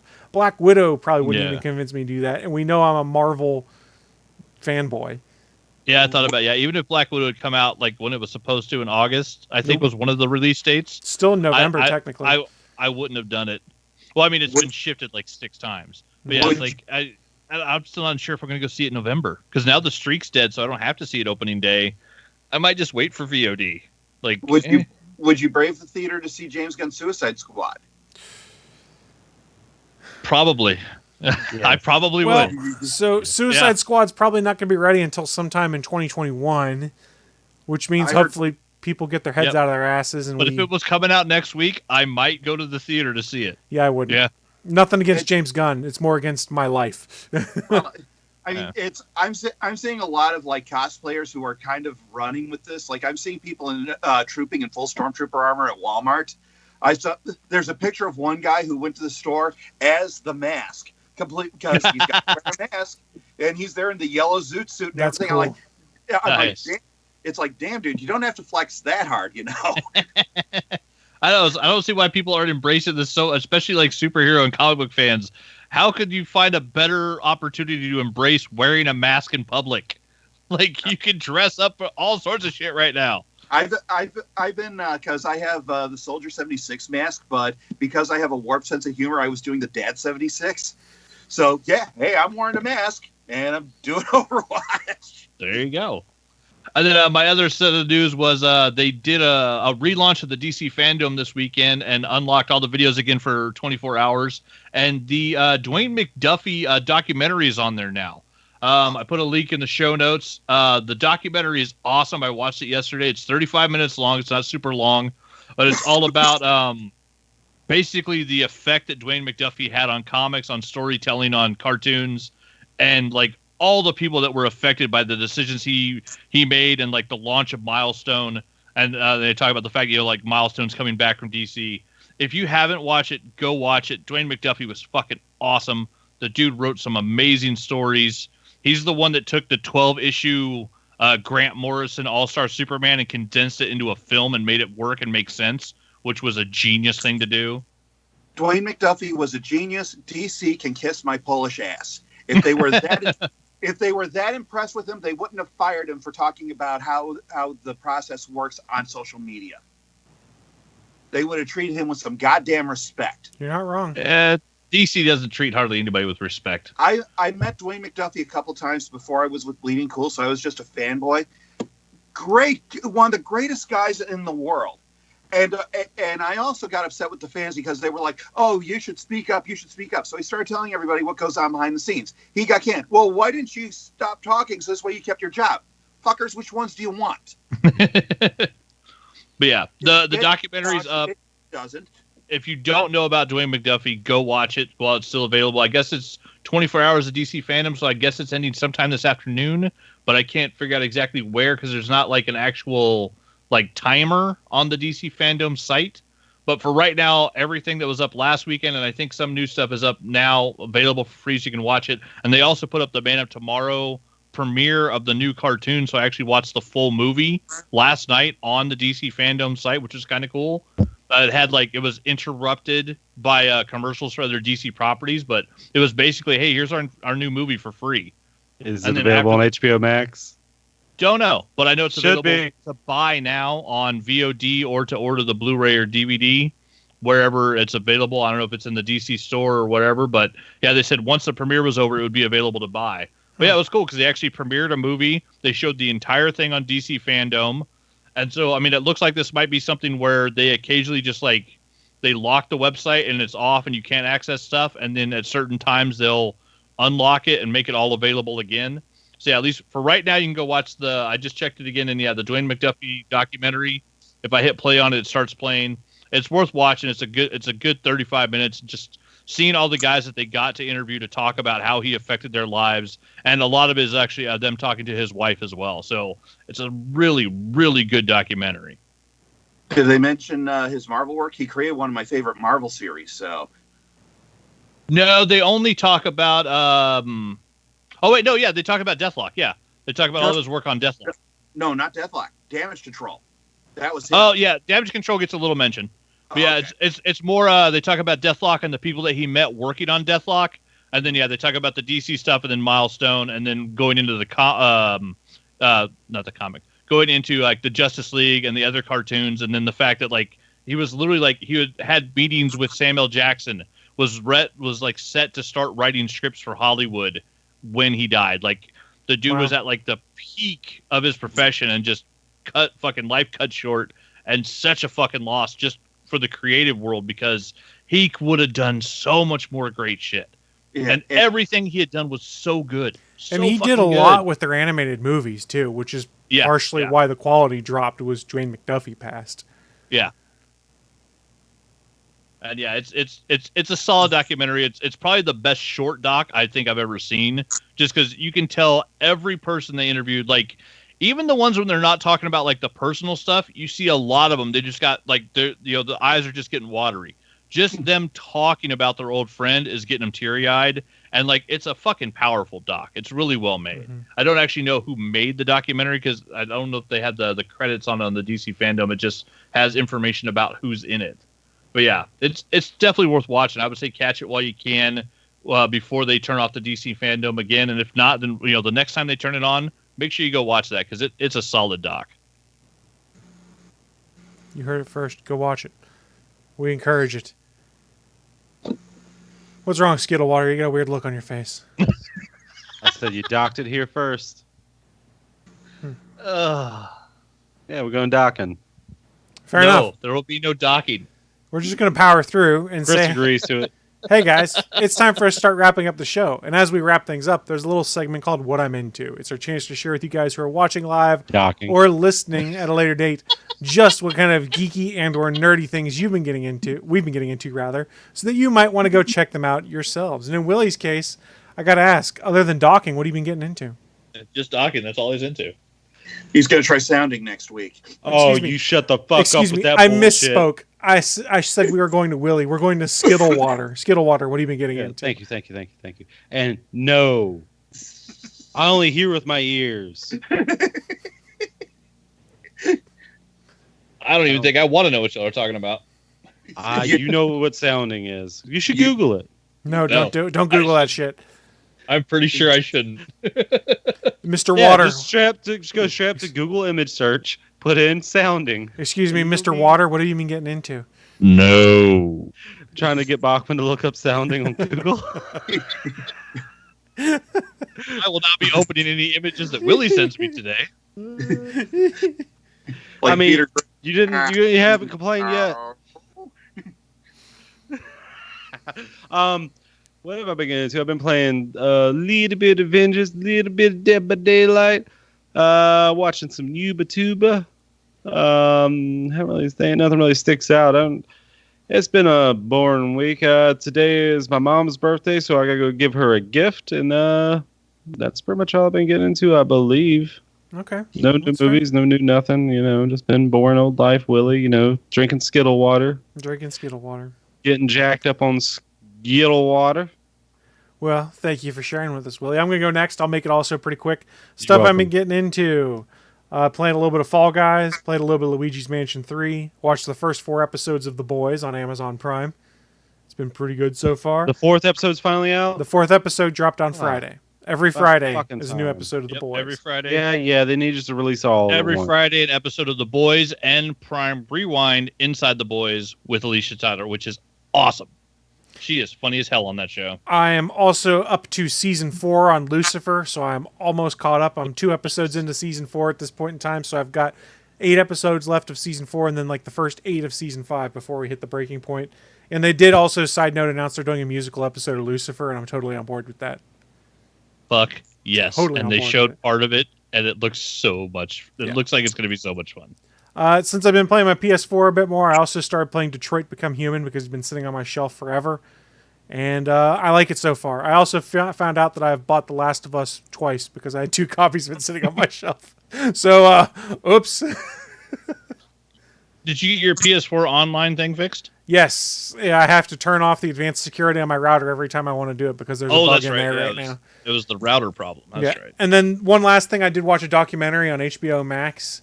I think we might have talked about it briefly. It's called Class Action Park. It's all about Action Park and its history and the ridiculous, stupid shit that they got to do at Action Park. And I look at that and I go, man, that's really dumb. But I go, 13-year-old Chris probably would have had a hell of a fun time at Action Park. And a broken arm or 2. What's a broken arm or 2 between friends, right? Yeah. The sacrifices you make for fun. You watch out with you talking about 2 broken arms, and because there's a story on Reddit that is a go-to when anyone mentions 2 broken arms. I'm glad I don't know it, and I don't want to know anymore, Willie. Yeah. Don't. Mute him. Hey, Bachman. No, I just said yeah. Bachman, what you been getting into? Ooh, Skittle Water. Playing a little bit of the new update for Dead by Daylight, a little Apex. Still going through Ghost of Tsushima. I'm up to my 3rd crown now on Fall Guys, so I finally broke my record of just having the 1. I was there with you. Yep. Had some good games. Watching, like I said, a bunch of the DC fandom stuff that they opened up. I watched all of the Man of Tomorrow world premiere, the doc on Dwayne McDuffie, the All Villain Super panel, which was awesome. The Batwoman panel. I watched the the Black Lightning panel, and then all of the Return to Milestone panel was really good. So I went back and watched a lot of those that I'd missed the first time around just because they were so much in the DC fandom thing that I couldn't watch all of it the first weekend. So it's nice that they reopened it. And then, I got my pro wrestling tees showed up, so I got my Run Sammy Run. So I got me a Matt Hardy and Sammy shirt, which I love, which was really funny because Sammy put on his blog and made sure that people bought this one because he hates it. He hates this shirt. Don't buy this shirt. So he does some funny shit on his vlog that he keeps up where he does background behind the scenes stuff at AEW. And happy to see Matt Hardy after bouncing his head off concrete and having what I would probably think would be the worst concussion I've seen him get live. And yeah, he came out and made an announcement on AEW. He was going to make a full recovery. He's going to be fine. I love watching those guys work. But yeah, Chris, I rewatched that match and that was not fake. No. I've seen what happens when you kick someone in the head super hard in like a Taekwondo match and they can't stand up. That's what was happening to Matt Hardy. That was actual brain damage. He still has not been tested. All his concussion tests came back clear, though. So I don't know what happened, but it's technically not a concussion. Even MRIs and CTs and stuff after the fact. But he got himself knocked stupid for a while at the very least. Yeah, he got rocked. Well, I mean, also when you see somebody hit the ground and their body stiffens, that's never a good sign. No. Yeah, the fact that he was able to like stand in the ring and talk and make coherent sentences, I was very happy to see because that boy got hurt.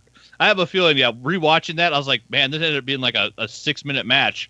I bet they were supposed to go probably 25 minutes before they climbed that tower and threw Sammy off, and so they had to speed that fucker up good, to get that match over with, just so that they could probably get Matt in the back and fucking get him looked at. But yeah, I mean, rewatching that all out, the Bleacher Report Live app actually worked really good on my computer. It sucks that I had to watch it on my computer. I couldn't watch it on my TV, but the app actually worked really good, and the replay was really good. Didn't have any like bugs or any trouble like buffering or anything. So I had to drop $50 to watch it by myself, but it was enjoyable. And then I'm pretty much caught up on I think all my Netflix and Amazon shows. I watched all of Picard, which that was funny how they had kind of a Deus Ex Machina at the end of the first season of that, which solves all their problems. And then caught up on The Boys, which The Boys season 2 has just been fantastic. And I love the post show, seeing all those actors get to sit and laugh about all the work that they've done and talk about the show like, with no filters basically at all is really cool. And then last night just trolled around Netflix looking for a movie to watch, and I had forgotten that they released the sequel to The Babysitter. So The Babysitter Killer Queen. I forgot about that. I saw that. Yeah, Thursday. Got released like 3 days ago. Watched it last night. It makes no sense that movie should have a sequel. It makes no sense that first movie was as fun as it was.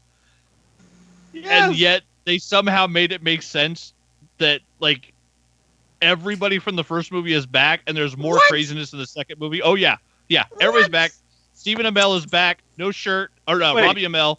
Robbie Amell that was back, an Amell? No shirt. Yeah, it was Robbie. Yeah, Firestorm. So I watched that last night. Why is he not wearing a shirt? Yeah. Why is that guy not wearing a shirt? Yeah. He's back. He's back from hell, not wearing a shirt again, and he's the funniest goddamn thing in the movie. They make the whole movie work, like the whole like in that world, everything that happens in the sequel makes total sense compared to the first movie. And as far as I can tell, it's the same kid from the first movie, and it's supposed to be 2 years later, and the actor's like 6 years older, but now he's in high school, and high school's like worse than being murdered is the whole theme of Killer Queen. But yeah, it's just fucking hilarious. It's full of blood and guts and just exploding heads and just utterly ridiculous. Yeah, if you like, like almost basically comedy slasher porn, I guess is what it is. It's like if you like anything like that, it's right up your alley. Like like Tucker and Dale versus Evil, that type of horror comedy. But yeah, I watched that last night. It's just hilarious, and Robbie Amell is so fucking good in it. I recommended the first movie when it came out to a friend, and they said they thought they will never take another recommendation for another movie from me, and I took that hard, and I think they're pieces of shit for that. Yeah, that friend has piss poor taste in films because The Babysitter is hilarious. It's good fun. Yeah. And The Babysitter Killer Queen is, I think it's actually better. Like, it's fucking awesome. So yeah, if you like horror comedies at all, go watch it on Netflix. I think it's the number 2 movie right now on Netflix. It was number 1 for a while. But yeah, it's goddamn funny. Yeah, Samara Weaving comes back. Robbie Amell's in it. Like, no more spoilers. Well, I mean, they're listed in the cast, so. Well, I mean, you already said a spoiler too for it. I didn't want to know. It's good shit. Go watch it. Yeah, that's what I've been getting into. Awesome. So we will kick things over to our special guest, Peter G. Wrap things up for us, buddy. What you been getting into? So the Phineas and Ferb movie, Candace Against the Universe, came out. Great stuff. They haven't missed a beat. It was funny. It had all kinds of callbacks to the original show. It had inside jokes galore. One of the running gags on the TV show is how Dr. Doofenshmirtz, all his inventions have a self-destruct button. Well, there's one scene where he's holding an axe, and on the back of it, you see a self-destruct button. And you see an action sequence where they actually work in the Wilhelm scream at one point. It's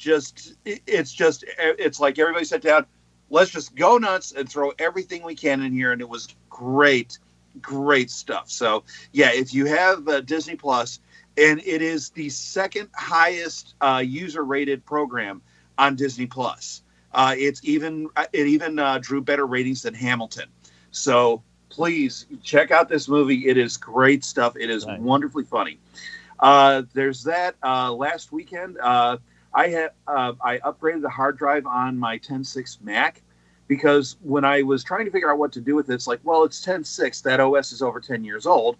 How much software is there? Well, I've been finding games for it, and I wound up almost filling up the 120 gig hard drive. So now I have a 1 terabyte on there, and I've been resuming my quest to turn it into the ultimate on-the-go gaming machine. Well, as far as Mac goes, I have the 3 Mac versions of GTA, which was Vice City, San Andreas, and 3. I have Arkham Asylum on there, BioShock.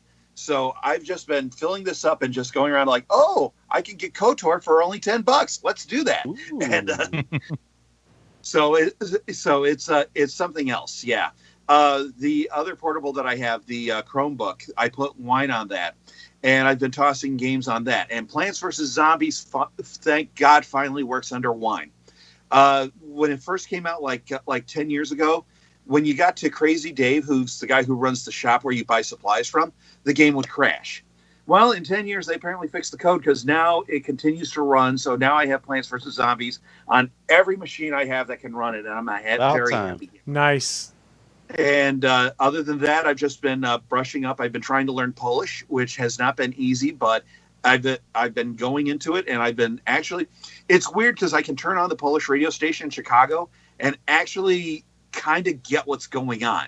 So I'm making definite progress. Can you call me an idiot in Polish yet? No, I just call you Dupek. Yeah, you can't get that far. Well, yeah. For those of you wondering, Dupek is asshole in Polish. Can you call him Skittle Water in Polish? I'm sure Skittles is called Skittles. That's a trademark name. A long time ago at my previous job, we had a supervisor whose last name was Dupek, and he couldn't understand why I could not call him by his last name. You should call me. You're a subordinate. You're supposed to call. No, don't make me do that. I can't. Well, was he one? No, he was not. Oh, okay. I understand. He was actually a decent guy, but it's because what I'm hoping is that by 2023, I would love to have enough money. It turns out that for about $2,000, you can actually get a plane ticket and a week in Poland. And we're talking at like a Holiday Inn, not some hole-in-the-wall hotel. So it's within reach for me to do this. And I would love to go there and, see, my ancestral home, see things like they have these things in Poland called palm houses. I don't know if you've heard of these things. What happened was in the 19th century when colonialism was big, so a couple of Polish oligarchs, they went to the Caribbean for the first time, and they saw palm trees, and they're like, oh, these things are pretty neat. So they brought home a few palm trees. The problem is that Poland's climate is notoriously variable. It's basically kind of like Chicago. You got nice hot summers, you got cold winters, and it goes all over the place. So they built a greenhouse just for the palm trees, but they didn't want to have just these 3 palm trees in the greenhouse, so they started filling it with other foliage. Well, other oligarchs saw this and said, hey, this is a pretty good idea, and they built their own palm houses. And it's gotten to the point where the Polish Parks and Recreation has public palm houses set up. And there's foliage from all over the world. You can go and you can experience like the Caribbean, one for Midwest, but the centerpiece is always a palm tree. And I think that would be great to see. One of the guys online, he told me, you can get by in Poland if you learn 3 words in Polish: please, thank you, and beer. He says most of the time you only need beer. So that doesn't help me. I don't drink.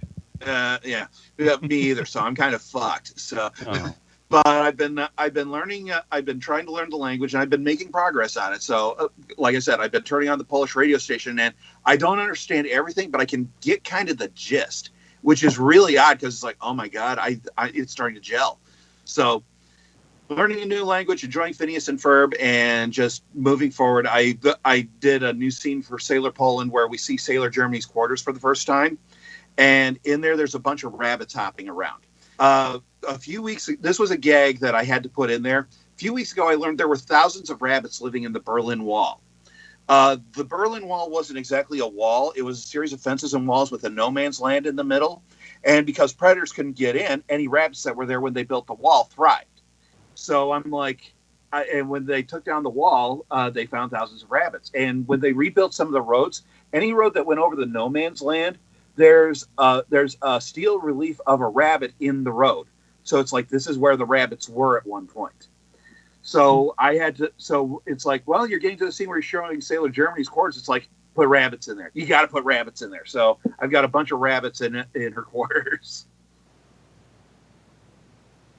Nice. That's fun. Mm-hmm. I like that gag.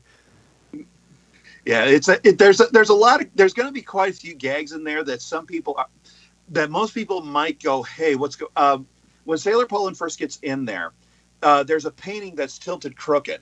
And when she goes to straighten it, Sailor Germany flying tackles her and tells her, don't do it. During World War II, when the Allies were pushing into Germany, the Nazis actually booby-trapped the artwork. They would set it on an angle or, twist the statues and stuff. Their logic was that an ordinary soldier wouldn't give a care. But the higher-ups that were going to be using them as offices and stuff would want to correct them so that it looks nice, and boom. So basically in that one gag, it's that, Sailor Germany has stuff in her quarters booby-trapped. Art is pain. Yeah. Yeah, I'm replicating that real life, and it hurts. So, progress on that is moving along. I'm a little past the halfway point, and I'm just keep chugging along. So this is going to be the next sequence, the 11th sequence, which is just before they go to meet Sailor France and find out where everything is going to be the hardest one because that's an action sequence. Up to this point in the movie, there hasn't been any real action sequence. Sequence 11 features a full-on battle between Sailor Russia and Sailor Poland, where they just go at it. Nice. And this is taking a lot of work to get the drawings done, get the keyframes, and set it up so that it looks dynamic and good. The hardest animation so far is one scene where Sailor Poland attacks. She has her sword out, and she actually does, I think they call it a Waldo, free runners do it, where they jump up and actually do a full flip in the air before landing. And drawing out the individual frames of that took a lot of time, but I think the payoff is going to be worth it because it's going to look really nice when it's done. So this is definitely going to be an interesting project. So, so that's what I've been getting into.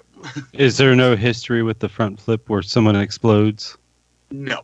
Oh, I'm a little sad now. Make your own movie. Oh, no, I was hoping there was some kind of historical thing to be like, people explode when they do front flips, just like in Punisher Warzone. Nah, this was just something that I did to make the scene more dynamic. When the scene starts, because a lot of Russia's advances in technology and invention have involved electricity. So when the whole sequence starts, Sailor Russia basically attacks with an electrical storm. Sailor Poland promptly turns into a miner because there's such a big mining community in Poland. Oh, that kind of miner. Yeah. Okay. Get your mind. Quit watching Cuties and get your mind out of the gutter. I am not. I just when you said that, I was like, wait, what? But before she tunnels under the ground to avoid the charge, most people, when they're upset, they flip the bird. In Poland, it's this. It's called a fig. It's called a fig and a flower. So as she goes down, she gives her the fig and the flower and drops out of sight. So there's a lot of little things in there that if you pay attention, you'll figure something's going on. And I'm trying to keep it as friendly with the culture as possible. So, but Sailor Poland is the best one just because of all the stuff that I put in there. The hardest thing with her is to remember that if she's counting on her fingers, Americans count 1, 2, 3, 4, 5. Europeans go 1, 2, 3. Right. So I have to. I've seen Inglourious Bastards. I know. Yeah. So anytime I draw a scene where she's counting on her fingers, I have to remember to start with the thumb and then you go. So. I lived overseas for too long that that's how I count now is 1, 2, starting with the thumb. Neither way is wrong. Wow. Thanks for that opinion there, Skittle Water. I said neither opinion is wrong. Oh, I thought you said either way that opinion's wrong. I didn't hear the end. Willie starts with the pinky. 2. My dick's number 3. You can't see it right now. Here, let me stand up. Nobody can ever see it, Willie. I know. I'm sorry, that was mean, and I apologize.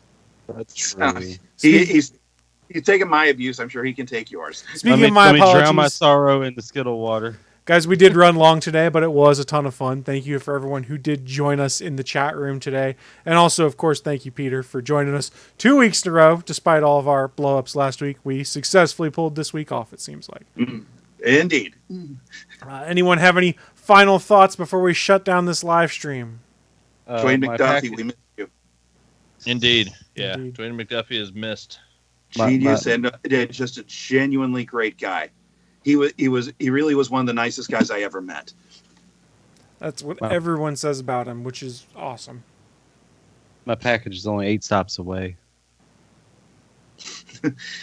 Which means it's probably going to get rerouted before it gets to you. I don't want to know any more about the package that Skittle Water Nelson's getting there. So on that note, I'll tell you after we're shutting this thing down, and we will see you all next week. Bye, guys. Bye. Yeah. Thanks for listening to this brand new episode of the All Things Good and Nerdy podcast. Don't forget, we'll be back next Sunday live at 11 a.m. Eastern, 10 a.m. Central over at live.atgnpodcast.com, channel 3 of the Alpha Geek Radio app, and over at our network home at GonnaGeek.com/live. If you have any feedback for the show, please contact us atgnpodcast@GonnaGeek.com, on our hotline number at 304-806-ATGN, or even better, go to Twitter and send us a message at ATGN Podcast.